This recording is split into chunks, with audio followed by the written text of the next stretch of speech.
चल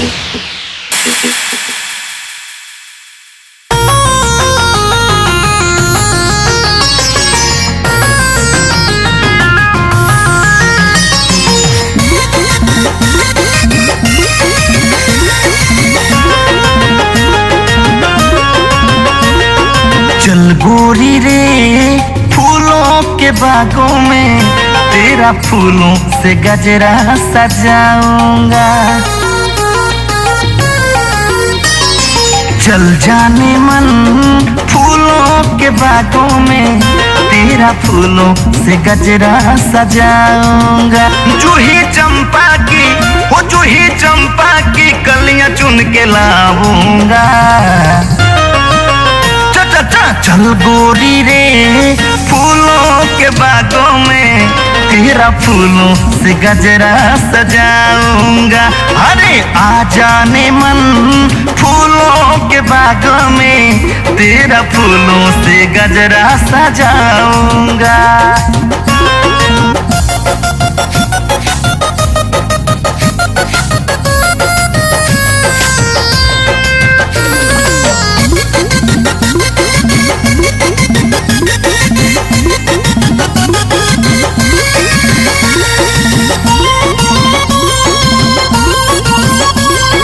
दीवाना मस्ताना मौसम है ज्यादा, तुझको सजाऊं है दिल का इरादा।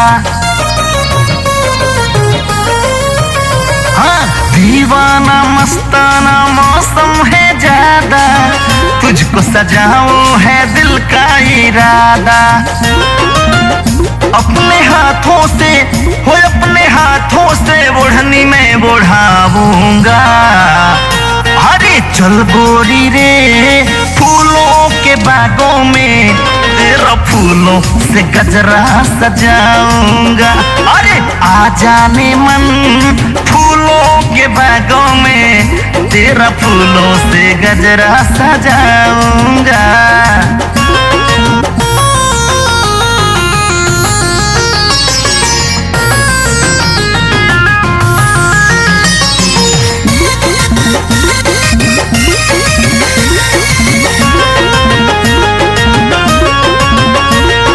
मैं कब से रास्ता निहारूं तुम्हारी, मैं तेरा चाँद चाँदनी तू हमारी।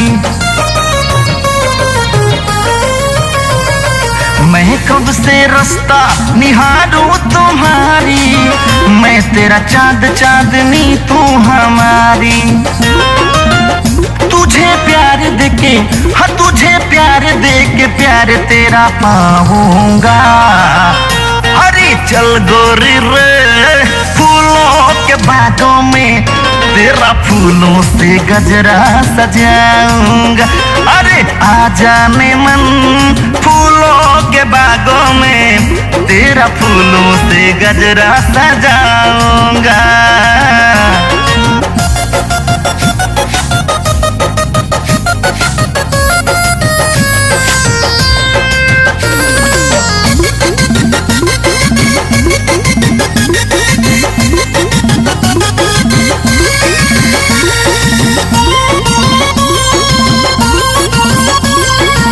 हम तुम होंगे ना होगा कोई संग में, मस्ती करेंगे हम प्यार भरे रंग में।